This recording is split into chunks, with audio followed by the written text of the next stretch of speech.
할렐루야. 예, 새해 우리 하나님의 놀라운 축복의 열매가 여러분들의 가정과 또 사업과 모든 사역 외에 풍성히 넘치시길 주님의 이름으로 축원합니다. 예, 오늘 우리 교육자들 특성 잘했죠? 그 전에 우리 성가대, 성가대 너무 잘했죠? 우리 박수로 한번 하나님께 영광, 하나님께 영광, 너무 감사합니다. 우리 교육자들이 했을 때, 우리 목사님도 했을 때, 우리 일부 예배는 박수가 없었습니다, 솔직히. 그래서 오늘은 안 되는 거구나 했는데, 그래도 여러분들이 박수를 이렇게 해서 하나님께서 기뻐하실 줄 믿습니다. 조금 더 잘했던 것 같아요, 두 번째. 우리 을미년이 지나가고 병신년이 왔습니다. 새해는 우리가 기도를 더 열심히 해야 될 것 같습니다. 이름부터가 조금 이상하네요.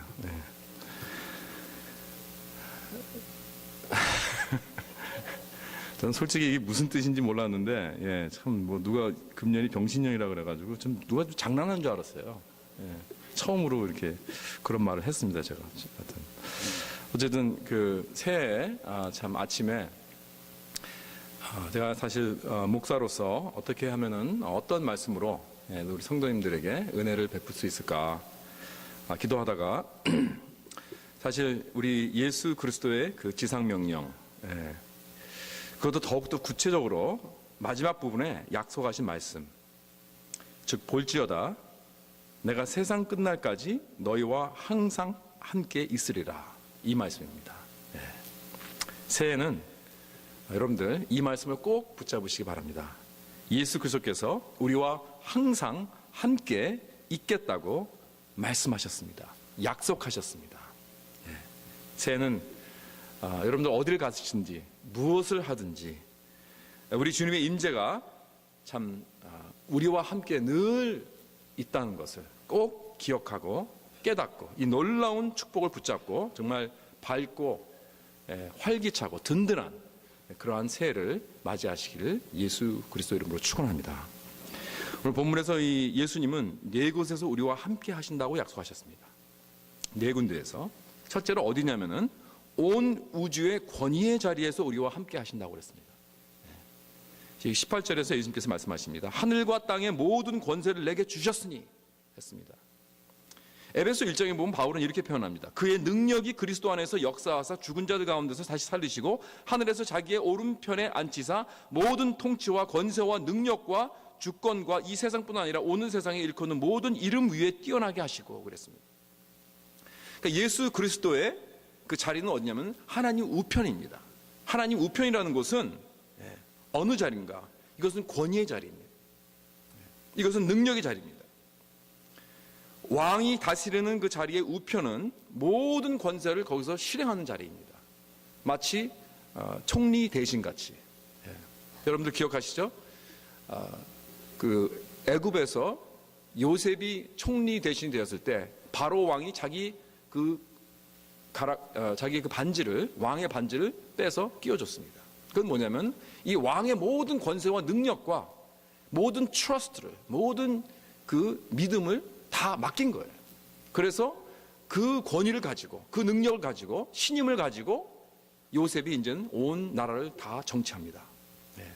그렇기 때문에 이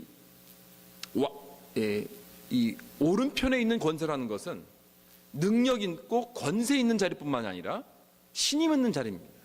왕의 신임을 받은 자리입니다. 그 다음에 그 자가 바로 모든 백성의 중간에 서서 중보를 하게 되면은, 호소를 하게 되면은, 왕에게 그 모든 백성이 어떤 구하는 것을 왕에게 가져간다면은 왕은 들어줄 수밖에 없습니다. 그건 개런티입니다. 그만큼 왕은 그 자를 신임합니다. 믿습니다. 그리고 다 들어줍니다. 바로 그 자리가 예수님이 하나님 우편에 앉아 계신다는 그러한 놀라운 자리입니다. 온 우주의 가장 높은 자리. 그러니까 그것이 어떠한 우리에게 의미가 있는가? 예를 들자면은 성경에서 예수님이 하나님 우편에 계신 것을 직접 눈으로 목격한 자가 있습니다. 누군지 기억하십니까? 누구죠? 스데반입니다. 사도행전을 보면은 이 스데반이 이제 그 유대 유대인들에게 재판을 받고 있을 때 이제 거의 이제 완전히 그 이단으로 이제 완전히 그 모독자로 이제 사형 선고를 받았을 때 이제 돌로 쳐 죽기 바로 전입니다. 막 그러한 너무나 놀라운 그러한 상황 속에 있었습니다. 뭐 살벌한 그러한 상황이었습니다.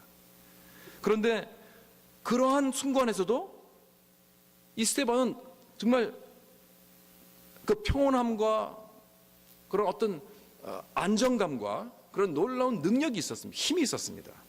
절대로 굽히지 않았습니다. 오히려 그들에게 마구 복음을 외쳤습니다. 그리고 그들이 잘못한 그 죄를 다 지적했습니다. 돌에 맞아 죽는 순간에도 자기에게 돌을 던지는 그 사람들을 위해서 중보하고 기도했습니다. 그들의 죄를 용서해달라고, 마치 예수님이 하던 식으로. 그리고 그의 얼굴은 천사같이 빛났다고 했습니다. 아니, 어떻게 이렇게 그런 살벌한 상황 속에서, 죽어간 상황 속에서 스데반은 그러한 품위를 가지고 그 모든 환경을 그대로 액셉트하고 그러한 평온을 누릴 수 있을까요? 그때의 모습을 이렇게 구사했습니다.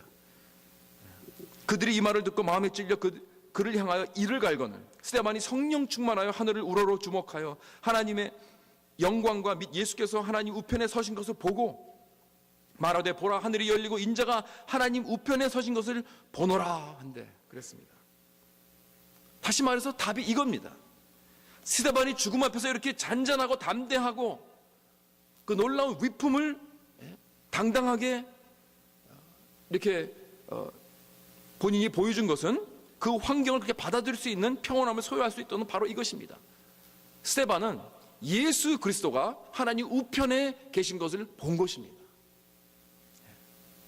그러니까 이 모든 사람들이 자기를 그렇게 삼키려고 맹수 같은 사람들이 으르렁거리고 있었지만은 그가 완전히 그런 속에서 담대한 그러한 놀라운 이 리스폰스를 할 수 있는 그것은 바로 나를 사랑하시고 나를 위해서 목숨까지 아끼지 않는 우리 주 예수 그리스도께서 나를 눈동자같이 지켜 돌보아 주시고 지금 저 하나님 우편에서 서서 그것도 나를 보고 계시다 하는 그것을 바로 목격한 것입니다. 온 우주 만물의 권세자요 능력자요 또 중보자이신 우리 주 예수 그리스도께서 나를 지금 붙잡고 계신다. 이 놀라운 그 사실을 완전히 목격한 것입니다. 그것을 보고 이 사람들이 그렇게 자기를 그렇게 공격하고 그래도 절대로 흔들리지 않았습니다. 아무것도 아니라 생각합니다. 다시 말해서 예수님이 하나님 우편에 계신다는 것은 그가 바로 모든 권세를 가지신 분이요 또는 나를 위한 중보자요 나를 대언하시고 나를 위한 보혜사가 되어주시는 그러한 놀라운 자리인 줄 믿으시기 바랍니다. 지금 모든 사람들은 스데반에 이게 마구 공격했습니다. 그가 거짓말쟁이고 사기꾼이요 배신자요 이단이라고 막 정죄했습니다. 그리고 벌써 사형 선고를 막 내렸습니다. 그러나 이 스데반은 이 사람들의 저주와 정죄와 고소의 소리를 듣고 이렇게 결론을 내렸어요. 당신들이 나를 어떻게 생각하든지 난 상관하지 않겠어. 왜냐하면 예수 그리스도가 서 계신 그 자리가 온 우주에서 가장 크고 유일하고 능력과 권세의 그 자리라는 것입니다. 그것이 나에게는 가장 중요한 자리이기 때문에 지금 그 자리에서 예수님은 나의 대언자가 되어주시고 나를 바라보고 계시고 나를 존귀하게 여기시고 나를 눈동자같이 지켜보아 주시는 그러한 분이라는 걸 내가 봤기 때문에 당신들이 나에게 어떠한 손가락질을 하고 어떠한 판결을 내리고 어떠한 저주를 하더라도 그게 무슨 소용이 있냐 이거예요. 사랑하는 성도 여러분, 이것이 바로 예수님이 하늘과 땅의 모든 권세를 내게 주셨으니 라는 그 말씀의 의미입니다. 예수님은 온 우주에서 가장 높은 그 권위의 자리에서 여러분과 저를 중보하고 계십니다. 우리를 대언하고 계시고 우리의 보혜사가 되어주십니다. 이걸 믿습니까 여러분? 그렇기 때문에 여러분 이 세상에 앞으로 2016년도에 저는 여러분이 어떠한 일들을 당할지 모릅니다. 여러분의 믿음 때문에 여러분들의 소망 때문에 여러분들이 예수 그리스도의 그 이름 때문에 어떠한 곤욕을 치를지 모릅니다. 사람들이 어떻게 여러분들을 손가락질할지 모릅니다. 여러분들의 사역 때문에 어떠한 공격이 와도 절대로 굽히지 마십시오. 당당하십시오. 여러분, 오히려 주눅 들지 마시고 기뻐하십시오. 우리는 가장 높으신 권세를 대표하는 자들입니다. 믿습니까? 그까지 세상 사람들의 비판 가지고 좌우로 흔들리고 상처받고 그러지 마세요. 우리 주 예수 그리스도가 그 높은 보좌에서 우리와 함께 하시는 줄 알고 정말 담대한 새해를 맞이하시는 저와 여러분 되시고 주님의 이름으로 축원합니다. 두 번째로 예수님은 복음이 전해지는 곳에 계십니다. 복음이 전해지는 곳에 계신다고 했습니다. 너희는 가서 모든 민족을 제자로 삼으라 그랬어요. 그 다음에 뭐냐면 아버지와 아들과 성령의 이름으로 세례를 주고 내가 너에게 분부한 모든 것을 가르쳐 지키게 하라. 복음의 사역을 하는 것입니다. 주님께서 보내시는 그곳에서 내가 복음을 전할 때, 복음을 들고 갈 때 주님께서 동행하신다 그랬습니다. 주님께서 함께 하신다. 그리고 복음이 프리치되고 복음이 선포되고 복음을 가르치고 사람들이 그 복음 때문에 예수님의 그 산과 태어나심과 삶과 그 죽으심과 부활의 그 모든 그 예수님의 그 생애의 그 놀라운 그 복음을 우리가 가르치고 나누고 사람들에게 그걸 묵상해서 그렇게 될 때 예수님은 그들을 만나겠다는 거예요. 복음을 통해서. 놀라운 말씀입니다. 이게 여러분, 놀라운 약속입니다. 이게 어떻게 이렇게 될 수 있는가? 이게 바로 복음의 미스터리입니다. 에베소 2장 17절에 보면 이런 말씀이 나와 있습니다. 또 그리스도께서 오셔서 먼 데 있는 너에게 평안을 전하시고 가까운 데 있는 자들에게 평안을 전하셨으니 그랬습니다. 여러분, 지금 에베소는 바울이 에베소 교인에게 지금 편지한 겁니다. 그런데 바울이 뭐라 그랬냐면은 그리스도께서 오셔서 너희들에게 이렇게 복음을 전했다는 거예요. 예수님은 에베소에 가본 적이 없습니다. 소아시아에 가보신 적이 없어요. 그런데 이게 어떻게 예수님이 너에게 오셔서 이 소식을 전했다고 할 수 있겠습니까? 그것은 뭐냐면은 예수님이 복음이 전해지는 곳에 예수님께서 함께 가셔서 말씀을 전하신다는 거예요. 사람들은 복음을 통해서 예수님을 만난다는 것입니다. 이것이 놀라운 복음의 미스터리입니다. 바로 부활하신 예수님에 대해서 우리가 그냥 지식적으로 아는 것이 아니고 예수님은 우리를 이렇게 인격적으로 만나기 원하십니다. 왜? 예수님께서는 부활하신 분, 살아계신 분이시기 때문에. 여러분, 우리가 사실 보통 일반 어떤 소설책을 읽어도 뭐 문학책을 읽어도 200년, 300년 전에 어떠한 저자가 지금은 죽었지만 그들이 쓴 책을 읽어도 우리가 그걸 읽으면서 어느 정도 좀 이렇게 이 작가의 그 마음을 좀 우리가 이해할 수 있습니다. 그의 생각이라든가 그의 마음이라든가 그의 어떤 정의라든가 이런 것들을 우리가 좀 느낄 수가 있어요. 그런 문학책을 읽으면. 그렇죠? 마치 그 사람과 대화하고 있는 어떤 그런 느낌도 들 때도 있고요. 여러분 생각해 보세요. 죽은 200년 전, 300년 전, 심지어 500년 전에 살았던 어떤 사람이 쓴 책을 아주 잘 쓰인 그런 문학책, 이런 클래식한 그런 책을 읽어도 그렇게 마음이 가까워오고 그 사람의 스피릿을 느끼게 되는데 살아계신 예수 그리스도의 그 놀라운 복음을 프리칭하게 되면은 여러분, 예수 그리스도는 부활하셨습니다. 살아계십니다. 그렇게 될 때 놀라운 하나님을 만나지 않을 수 있겠습니까? 그건 절대로 불가능한 것입니다. 우리가 제대로 복음을 프리치한다면은, 우리가 제대로 그 복음을 우리가 영접한다면은, 그렇기 때문에 복음을 그들에게 선포하게 되면은 놀라운 신비스러운 선상이 일어난다는 거예요. 예수님께서 그 자리에 나타나신다는 것입니다. 뿐만 아니라 매주일 교회에서 복음이 선포되는 곳에 예수님도 그 자리에, 그 교회에 오십니다. 믿습니까? 그래서 교회는 복음을 선포해야 됩니다. 복음 외에 다른 거 선포하면 그건 저주받는 것입니다. 근데 저는 복음 말씀을 전하고 나면은 두 가지 반응이 일어나더라고요.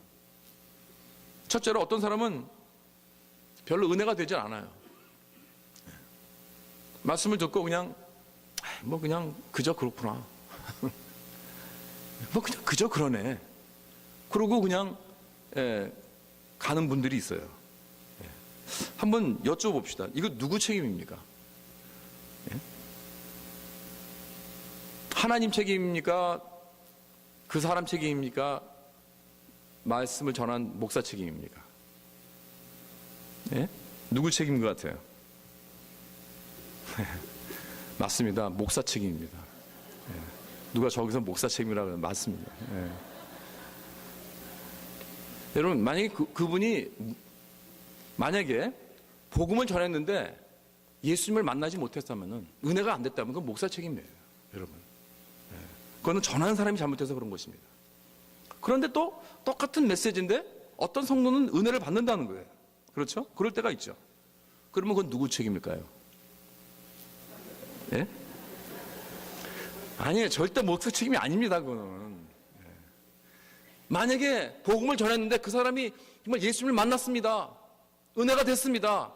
그것은 예수님께서 직접 말씀하셨기 때문에 그런 것입니다. Jesus showed up. 예수님께서 나타나셨어요.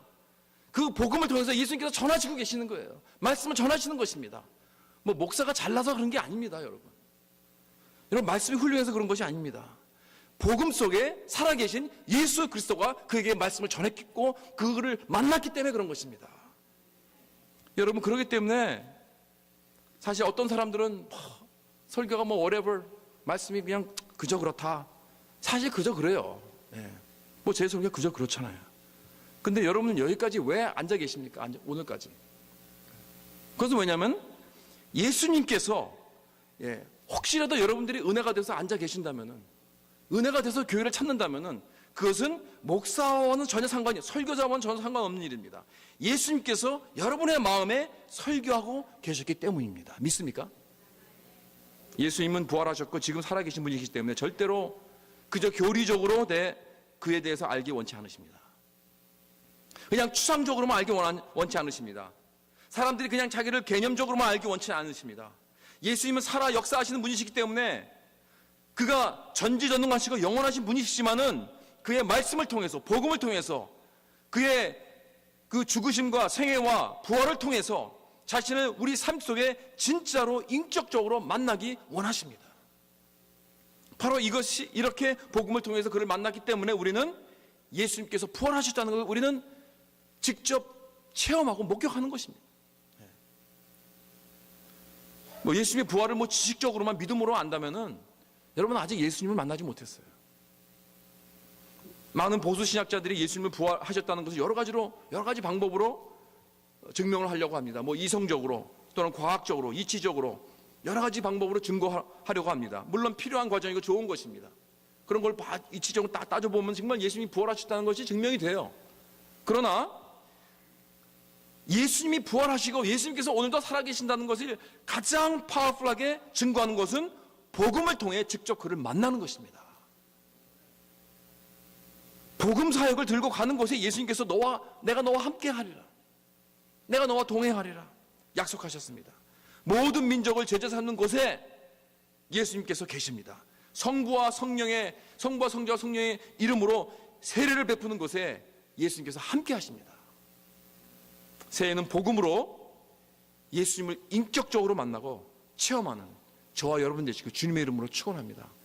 여러분 복음을 전하십시오. 잃어버린 영혼을 향한 그 열정을 좀 회복하십시오.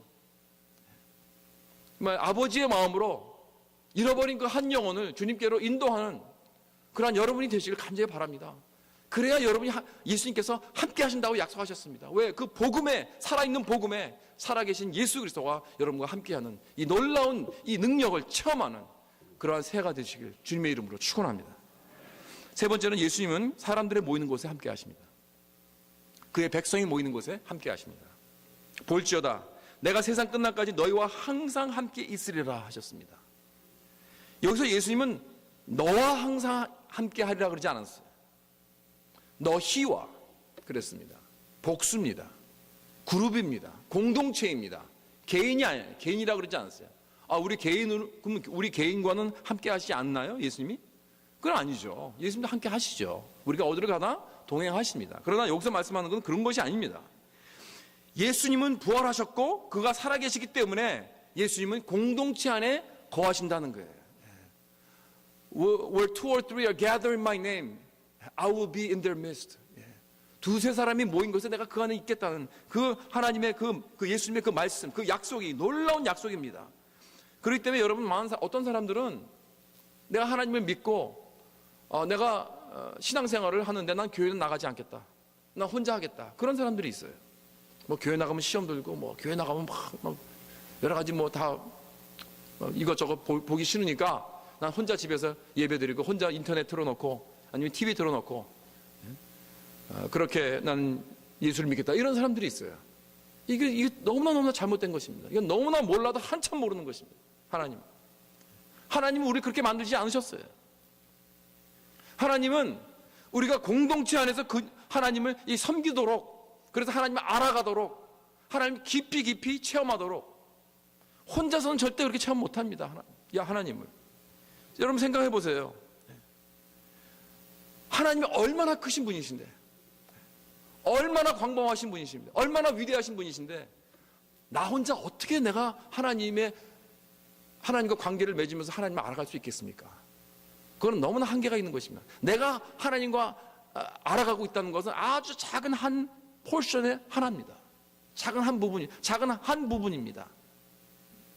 그렇기 때문에 제가 믿는 하나님, 제가 섬기는 하나님의 그 포션하고 여러분의 또 섬기는 하나님의 그 반영하는 그 부분이 또 있어요.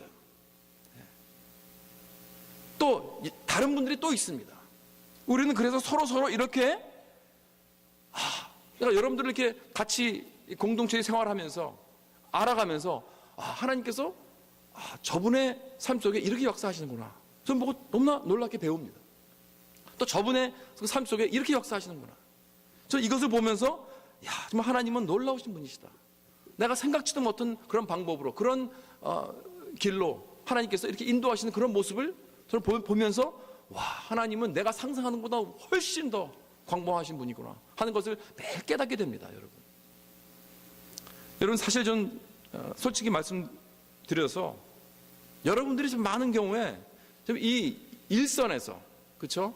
이 삶의 이 터전에 나가서 직접 그 안 믿는 사람들과 싸우면서, 이 안 믿는 세상과 싸우면서 부딪히면서 매일같이 신앙 지키시는 그런 모습을 보면요, 전 많은 경우 저보다 훨씬 낫다고 봅니다.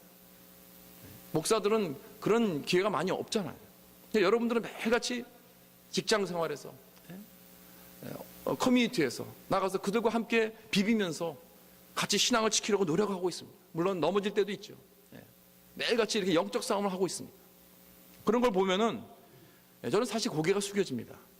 정말 어떨 때는 제가 정말 여러분들에게 설교를 할 그런 자격이 없구나, 그런 생각이 들면서, 정말 우리 CMC를 오랫동안 섬겨오신 분들, 그 자리를 묵묵히 지켜오신 분들, 30년, 20년 막 이렇게 우리 초대교회, 우리 개척 그 시절부터 이렇게 쭉 꾸준히 지켜오신 분들 보면은 정말 고개가 숙여집니다. 정말 존경합니다. 저는 그래서 많은 경우 참 그런 분들의, 여러분들의 그 신앙생활을 보면서 제가 많이 도전이 되고 많이 배웁니다. 하나님께서 이렇게 역사하시는구나.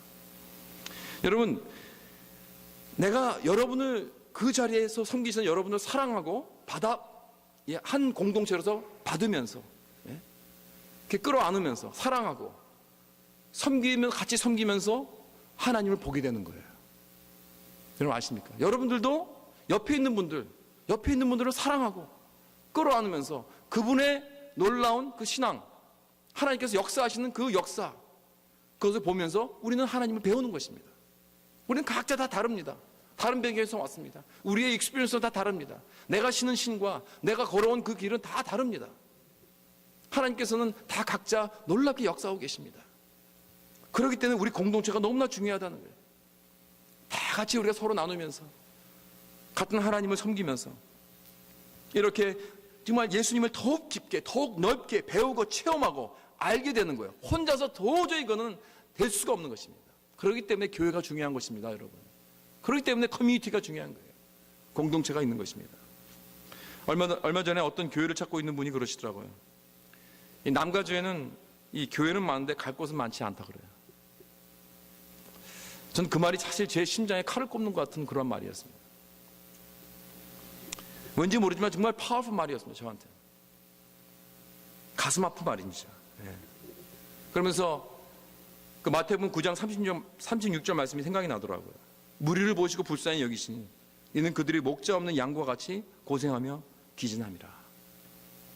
저는 그 성도들의 그런 심정을 저는 알지도 못하고 이해하지도 못했습니다. 아니 왜 뭐 많은 교회가 그렇게 많은데 왜 갈 데가 없을까? 참 그런 분들을 사랑하시고 돌보시고 바라보시는 예수님의 마음을 한번 생각해 봤습니다. 나도 마음이 이렇게 아픈데 예수님의 마음은 얼마나 아프실까? 저도 한 교회 목사로서 정말 그 하나님과 사람들 앞에서 송구스럽고 죄송한 마음이 들었습니다. 이렇게 우리 서로 교제하면서 배우고 깨닫게 되는 것입니다. 우리들의 그 심정은 모릅니다. 우리가 그들을 서로 교제하고 나누고 사랑하고 끌어안기 전에는 우리는 모릅니다. 예수 그리스도의 마음을 우리는 모릅니다. 예수님은 우리 공동체 안에 거하고 계십니다. 우리가 함께 예수님의 마음을 느끼고 그의 고통을 느끼는 것은 예수님이 우리와 함께 하시기 때문입니다. 사랑하는 성도 여러분, 새해는 이 공동체 안에서 더욱 우리 깊이 사랑하자고요.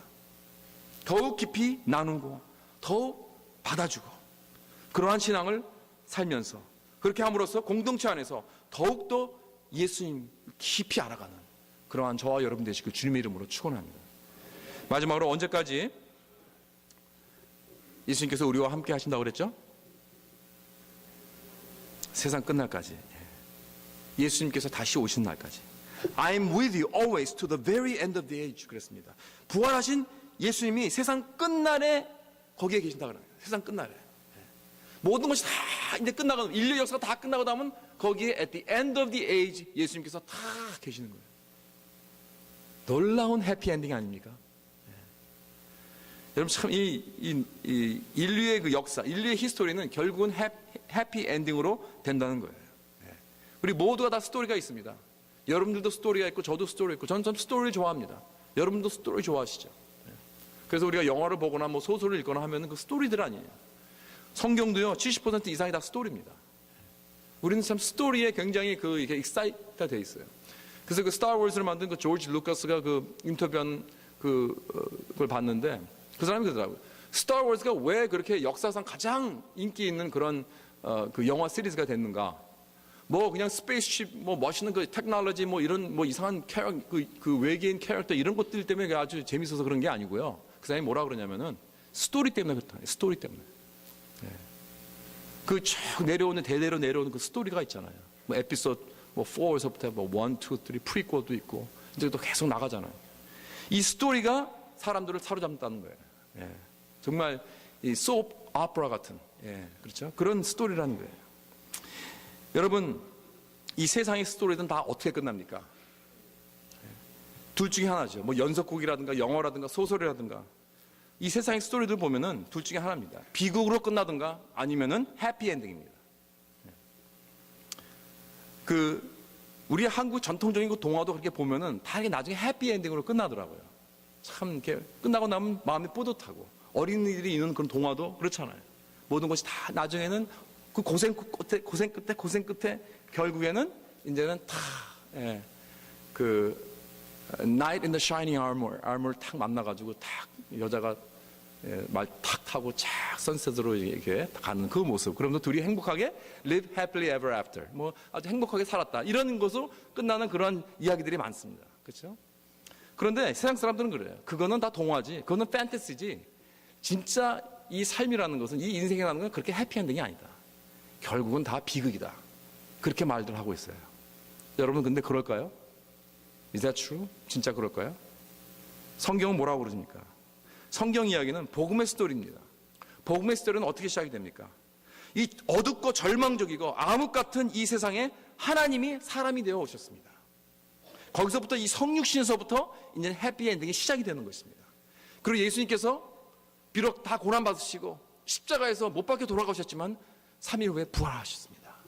여기서 놀라운 해피엔딩이 이제는 그 부활하신 예수님께서 이 마지막 날에 인류가 다 끝나는 그 마지막 날에 거기에 딱 서 계셔서 모든 사람들을 모든 우리 하나님의 자녀들 예수를 믿는 모든 주님의 자녀들 우리 크리스천들을 다 맞이하시려고 팔을 벌리고 기다리고 계십니다.